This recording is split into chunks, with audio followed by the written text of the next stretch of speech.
Welcome. The Lit and Legit podcast with the Gateway and the Survivor Council. We are lit and legit, and we are here. We're prayed up and ready to go with this big sister energy. Yes. You ain't know? So I am Alice, and I'm the CEO at the Gateway and the founder of the Gateway. This topic is called Welcome to a Hope Shot. So the Gateway is a nonprofit organization where we do direct service, we do trainings, we do podcasts, we do digital harm and online safety, toolkits, and all different types of stuff. You have to go on the Gateway website and see what we do. We're going to talk about awareness and share real life experience and reflection on how we hold on to hope in dark places. But first, let's get started with the icebreaker for our guests and our listeners as well. What's one small thing that gave you hope this week? I'm Tish, Councilwoman Tish here. One small thing that gave me hope this week, every day I woke up. That was the hope. Right. The day I woke up. Okay. I'm Councilwoman Shannon, and I'm really glad to be here, guys. One thing that's given me hope this week is that we're approaching the 1st, and there's always another week. There's always another chance, another month.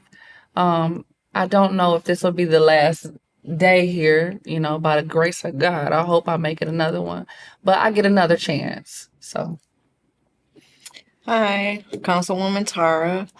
Just being here, being alive, being aware, being into, just alive. Okay. Just hope that I woke up this morning. Awesome. What is it? What gave you hope? Oh, what gave me hope? Shoot, my grandson, my family, just life itself, waking up and being able to face another day and see what I can contribute to the world and how I can try to love somebody. okay. And love on that. somebody in a special way, like my grandkids and my daughter, go the extra mile for. That always gives me hope. That's awesome. Yes. So this main discussion is going to be hosted by Councilwoman Tara. Yes. Thank you, Alice. I'm Councilwoman Tara with the Survivor Council, and I'm honored to guide you through today's discussion. We're gonna start with awareness, okay? And I have some questions on the table. This is Alice, Trish, Shannon. We're gonna have a conversation here. I have a question, and I'd like to put the first one out here. We can't prevent or respond to trafficking without awareness. The first part is about what people don't always see and what they need to. So I have a question for the panel. What does awareness mean to you in the context of trafficking?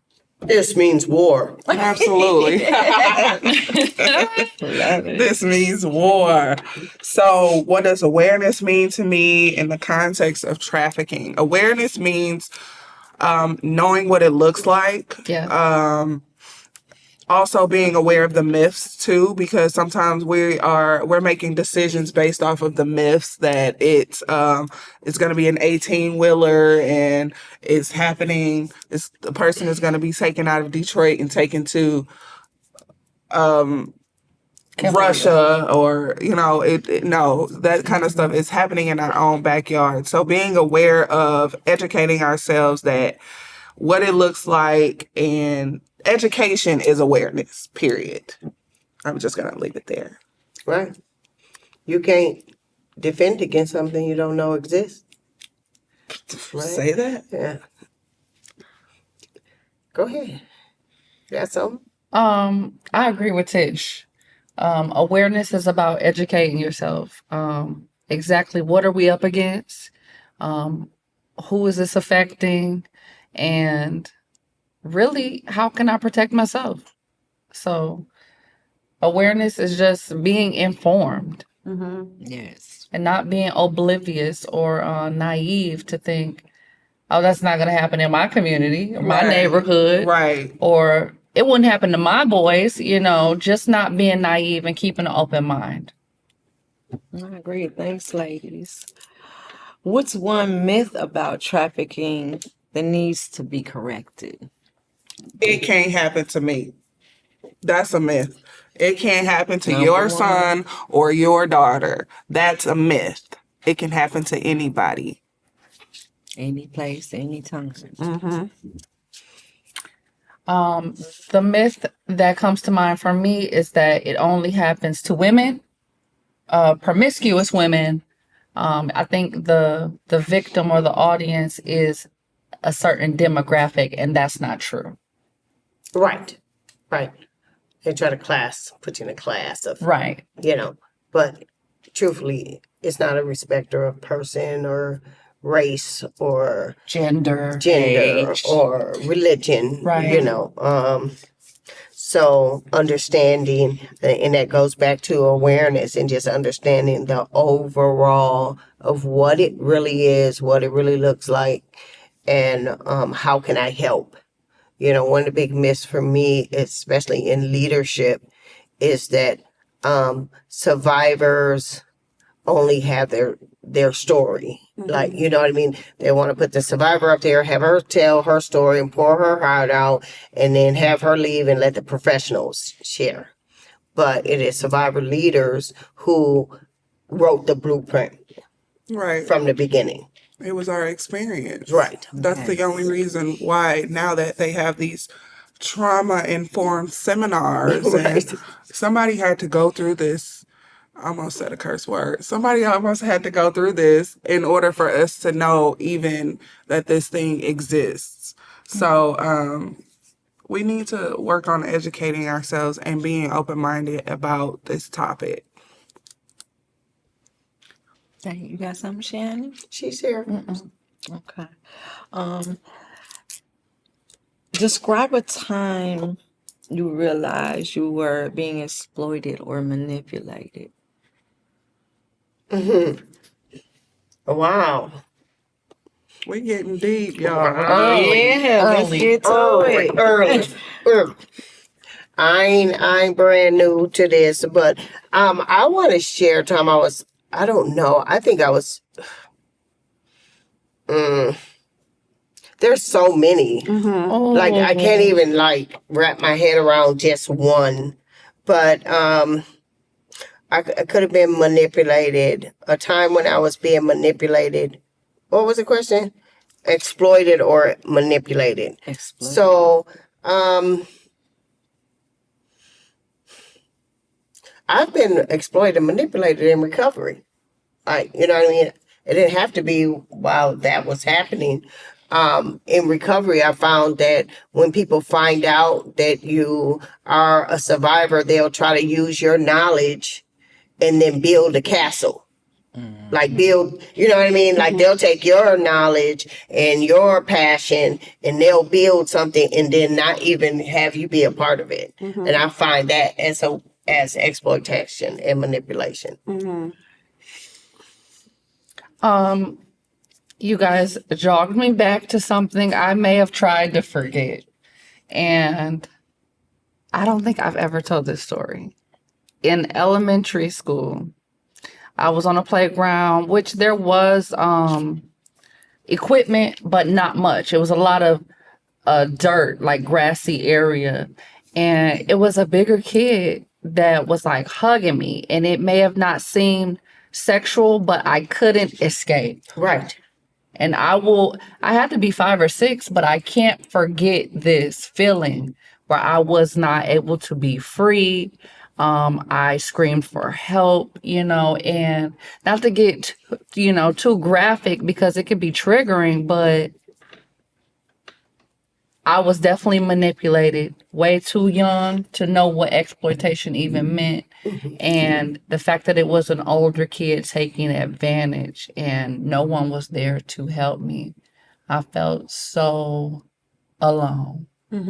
And so, growing, I didn't think that was a big deal, but maybe that should be discussed now, Yeah. So, yeah, that was a time where I may have blocked it out of my mind and didn't think it affected me, but we're going to uncover some of that now. Wow. This is a heavy topic. I kind of went somewhere else for a second. Yeah. So, like Alice was saying, it's so many, I can't even count. However, prior to me being in recovery, I wasn't even living in Michigan. I'm from St. Louis. So I used to dance, and I had a boyfriend at the time, and I wasn't very I wasn't really out about me dancing, but he would be with his friends and make these comments and try to manipulate. He would use our relationship to manipulate me to get what he wanted to kind of impress his friends. And it was just a sticky situation. So that's one. But, recent, like every time I try to interact with one of my co-parenters, the manipulation of me being in recovery, bringing up things that I had gone through or my mental health diagnosis, people what you share with people or people of authority. If you try to you share these intimate situations and stuff about yourself, and they will use that to manipulate you and get what they want. So that's a couple of experiences. Good. Wow, thanks for sharing, ladies. That's some deep stuff. What should young people or parents be looking out for today, especially online? I would say young people should be educating themselves on the responsibility of being online, and not young people, but adults, the parents, people of authority, and being informed on what is online, what they could be potentially exposing themselves to, the benefits, because being online it can be beneficial. It should be used as a tool, but sometimes we neglect that fact and we abuse our responsibility of being online. Should be basically what's out there, the horrors of if you do this, if there are consequences, and if you are putting yourself out there in an unhealthy way, if you are exposing yourself, or if you're being exploited, there are consequences, and we just need to be aware of what's out there. So I would just say the internet in its totality, shoot, you can never be too careful. I think, even with the youth and with the parents. So as parents, when they really young, you have to monitor everything. You have to stay, but as they grow and they want to have privacy or whatever, and just and they want to and then they're on there exploring, that it does need to be educated and understood that along with the internet comes responsibilities. And if you cross these responsibilities, then there is going to be a consequence, and always having that, so like an open door thing, to where, they're learning that they have to be responsible. As an adult, I'm responsible for whatever I put online, right? So if I'm going to be this private person who wants all this screen time in secret, then I am responsible. So I need to take on the responsibility of learning what's healthy, what's not healthy, what's a boundary, what's not a boundary, all the things that come with that. And I think parents should know different apps Yes. that will Yes. help support and educate their youth. Yeah. Just like, you get them a book or a backpack or whatever it is they need, pair of gym shoes, boots in a winter coat, then these apps are like that. That's like the coat, the boots, the shoes, the backpack, right? That's good. I think it's important for parents to educate themselves on trends and, what the newer apps are to know how our scammers utilizing this tool, or the traffickers, how are they utilizing these tools to prey on our children? And in turn, the parents should also observe their kids. If you notice they are going more inward and into a depressive state or not talking, or acting their normal selves where it's getting warmer, maybe they want to go outside and they don't, or they're sleeping longer than usual, be aware of who we're dealing with and just observe those changes and being able to talk to them. Still provide an open, safe space for your children to approach you if they sense some red flags, for them to be able to put that on the table. Right. I'm gonna jump into this one too. Like abbreviations, like in texting, right? I remember when my sons were like in their teens, and my son would come home and say the APT all the time. And I kept, I'm the mother, so I'm learning, right? And I kept asking, what's the APT? And it was a simple solution, but one of his cousins told it's the apartments, right? But knowing that language, like the TY, the thank yous, whatever, the texting format, because all adults don't know that language. Right. There is different language and different things being taught. Now we were having a conversation a couple of weeks ago about children and the language they use now in elementary school. Things they're saying beneath that we don't really understand. Right. What's something people don't understand about survival and daily life in the aftermath?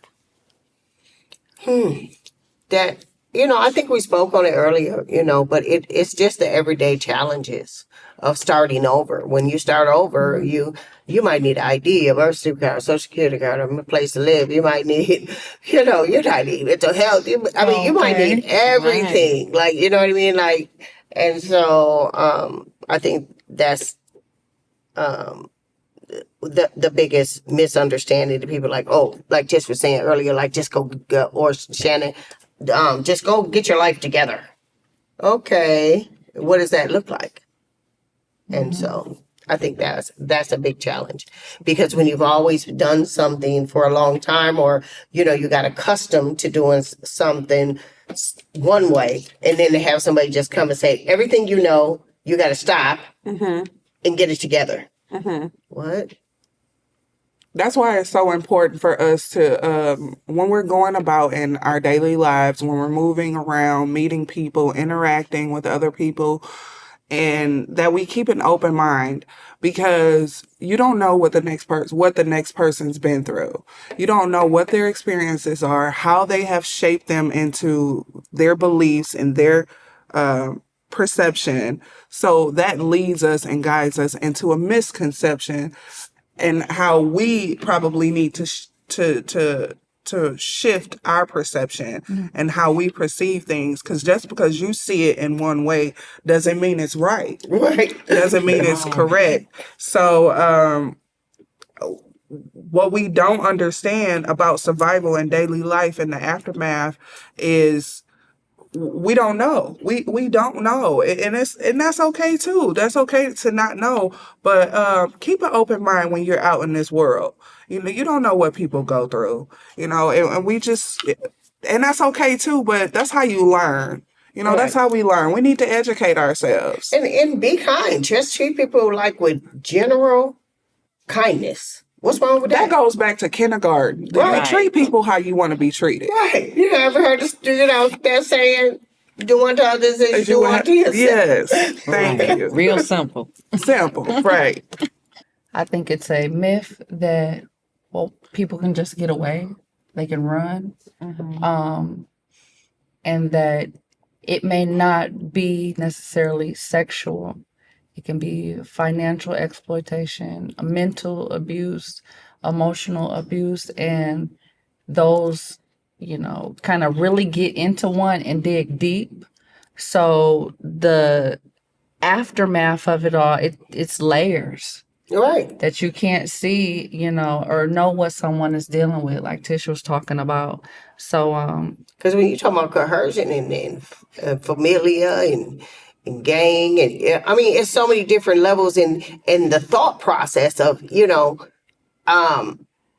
this is just how I live. Like, you know what I'm saying? Yeah. And then to just not have that thought process no more. Just never never use any of those things that, sustained you or kept you going ever Right. again. It's kind of unrealistic. So that's one way of looking at the it. younger someone is exposed to that, the harder it is to change their mind that Yes. these tactics, those same behaviors, they don't work anymore. Right. So, And I think it's just we're not being able to come out of our comfort zone. Lucky for us, we're forced out of our comfort zone. So, lucky for us. okay, that's right. Okay. How do you stay grounded today? What routines or supports help? My conscious contact with my higher power. Ooh, buddy. It's a big one. If it's just something so What's simple not for as God? if it just be so simple as thank you. Thank you. Right. Sometimes it's just receiving a text message from one of my fellow council members. Hey girl, hey, Meeting up at an event. meeting up at an event, Get a chance to get out there in the world and just, kind of like just to be seen in a different light. Because for me, it was like I wasn't seen. I didn't have I wasn't Alice. I was somebody else. And I was non-existent. Like, you know what I mean? Like in this realm, in this world. Right. Right? In this civil life, right? And so to be present in that to me is huge. Like every day I wake up like I'm Alice. Period. My Ain't it nice? Miss J. Right. I heard that. Councilwoman. Councilwoman.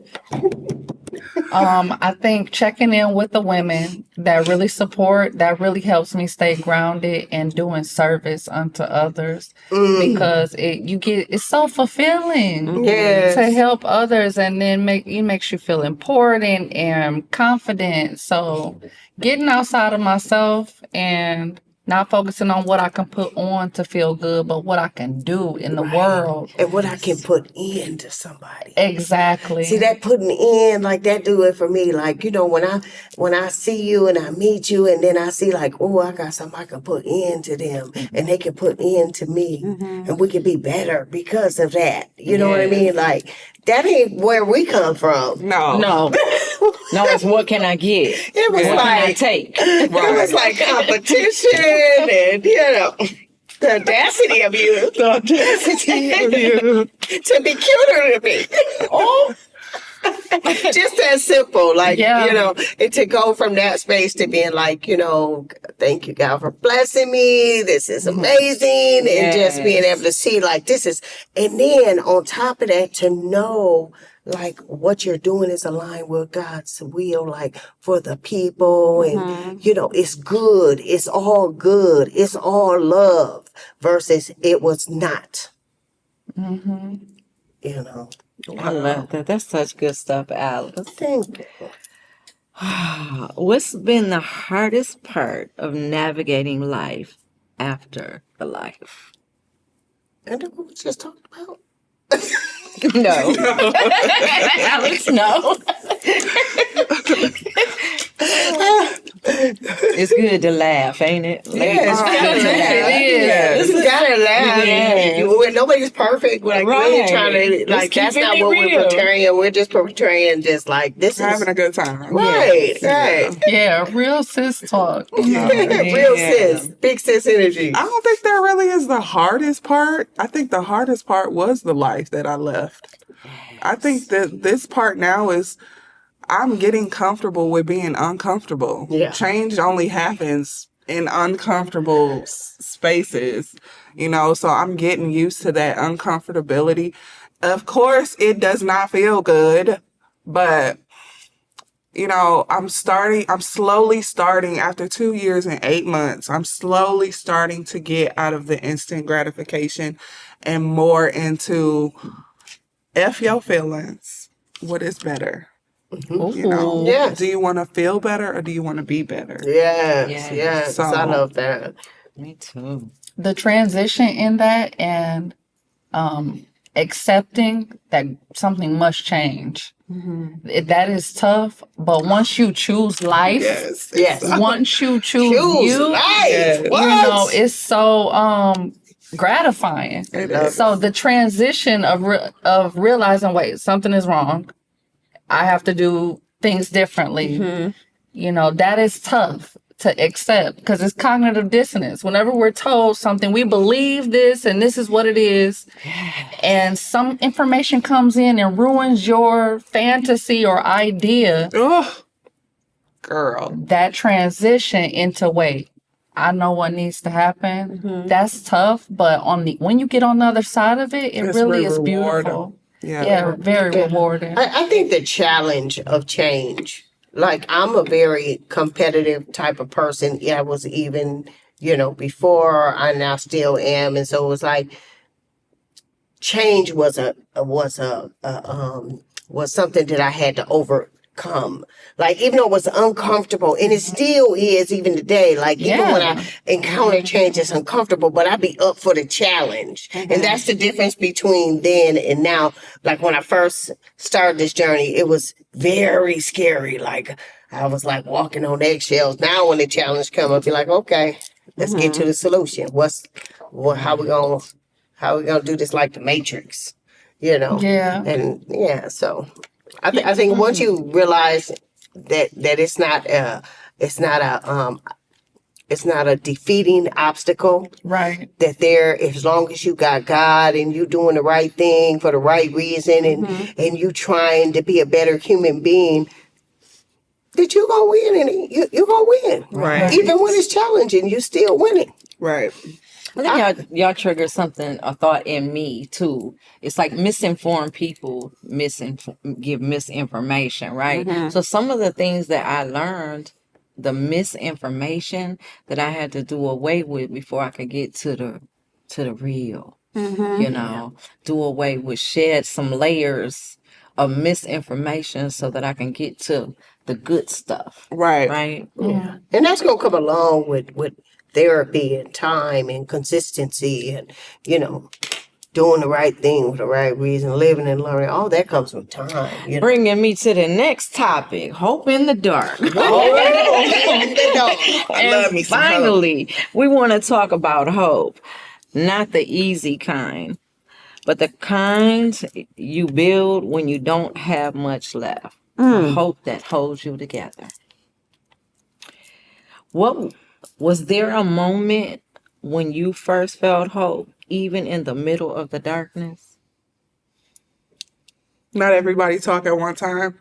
I'll go. Right. Look, so I love the hope part because when you don't have nothing left, your finance is gone, your house is gone, the kids is not with you. If you have hope, you can make it. And my hope was I was at the Salvation Army and I was on the run. And my kids were with their fathers. And somebody told me that I could recover. Somebody told me that I didn't have to use ever again.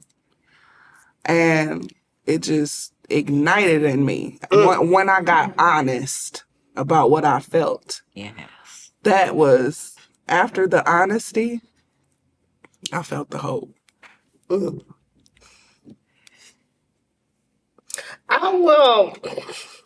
I didn't feel no hope in the middle of it. It was desperation for me. I jumped in the back of a police car and did what I had to do back there so he'd take me to jail. You got to get the book. Out of Darkness by Alice J. Plug. But so and then I refused to leave jail. You know, I think hope came. I think I was in treatment. They had sent me to behavior modification, mind you. I wasn't. I went to behavior modification, and I was standing in the coming in through the thing, and there was a sign that said 1976 or something. So the building had been around from since 76. Mm. And so in my mind, I was like, dang, people been getting better since 76. Wait the heck, how did I miss this? Okay. Right. You know what I mean? And so it wasn't like it was a challenge to me. Like I didn't believe I could actually change though, like, or do anything different. But then I was like, I'm just going to act as if till eventually, whatever they did, I did. You know, and eventually it just became a part of me, and I got better and better at it, and it became less. And I got therapy, and I got all case management, and people fed into me, and they pieced me back together. Wow. I remember counselor saying I was like a puzzle; he could find all the Humpty pieces. Right. We reference Humpty Dumpty. Yeah, yeah, but it is a great thing when the hope shot Yes, comes up. it is. What about you, Shannon? I was trying to think of a moment where I first felt hope, but I would have to say it was when I heard someone and I could see myself in them. I heard them talking about their experience, and I was like, wow, if they can do it, I can. And they believed in me when I may not have believed in me, and gave me a chance when I was, denied here, rejected here. But they saw something in me, and I held on to that, whatever little belief, and I built on it. Yes. So I don't remember the moment, but those experiences helped me gather my esteem. Yes. And build some confidence for myself. Yes, that's so important. Yeah. Hope is like simultaneous to like faith. All you need is that little mustard seed. And sometimes it just can blossom after that. Y'all great. How do you keep hope alive in your healing journey today? I hang out with Tish and Shannon. That's right. Alice J gives me life, right? Yes. Sitting around just kicking it. Just listening to Alice, she's so strong, so resilient. She looks at challenges as opportunities for awards. She's not looking at obstacles. She sees hurdles that she can definitely get over. And so being around her, she gives me life, and it just inspires me. So yes, being around women like you guys definitely help. For sure. For sure. I would say my children help me with that too. Oh, yes, my babies. My babies help me with that. Knowing that now that I've made the changes necessary, that there's still room for growth, and they're my future. They are the future. So just preparing for that, knowing that, making sure that I have a positive outlook on life, that everything that I know is subject for revision, everything that that if it challenges you, it could potentially change you. So yeah, and you women help me with that too. You guys, you push me, you motivate me to be better. So I'm grateful. Me too. Real grateful. What does hope mean to you now? And what would you say to somebody still trying to find theirs? Quit trying. Yeah, Yes. me too. If it's a will, it's a way. Mm-hmm. Just keep looking, keep searching, keep trying. Yeah. The failure is when you stop trying. Yeah. And as long as God is giving you breath, when you wake up, that's the hope. That's the hope. Yeah, it's another opportunity. So I would just say keep trying too. Keep going. Don't stop. I Don't was stop. thinking the same thing. As long as you are still alive, you have another opportunity. We can change our mind about careers, or if you like that man or whatever. You can Right. change your mind You lose or a your job, you get a new hairstyle one. anytime. You can change the trajectory of your life at any moment. As long as you're here, you have that chance. Yes. Awesome. Yes. We got All deep right, today. y'all. This was Yes. we did. Okay. Good Thank you stuff. all for listening and for holding space for these stories. Yes, I'm Shannon and with the Open Gateway, and here are a few updates we want to tell you guys about for those ready to take the next step. So we have applications now on our website for peer leadership programs. You can stay connected for the Dates. for the dates, the opengateway.org. We will be posting information on upcoming events, the dates for those programs, and join us in our awareness walk in the AM and healing vigil at night. This is going to be July 26th. It's our Heal, Feel, Deal Date. event. Yes. And it's going to be full of community Yes. fellowship, free food. Okay. Yes. We're going to party. It's going to be comedy. So it's going to be a lot of laughter and love in the environment. And stay tuned for our youth empowerment toolkit. We're going to be launching soon for shelters and schools. So we're going to be doing a lot of different things in the community. Just stay tapped in. In. We are lit and legit, and this is where you're going to be able to find information for the community and to help you and your family as well. I'm so excited for our event. So make sure you all are tuning in and staying updated on what's going on. www.theopengateway.org. At the Open Gateway 1 for YouTube.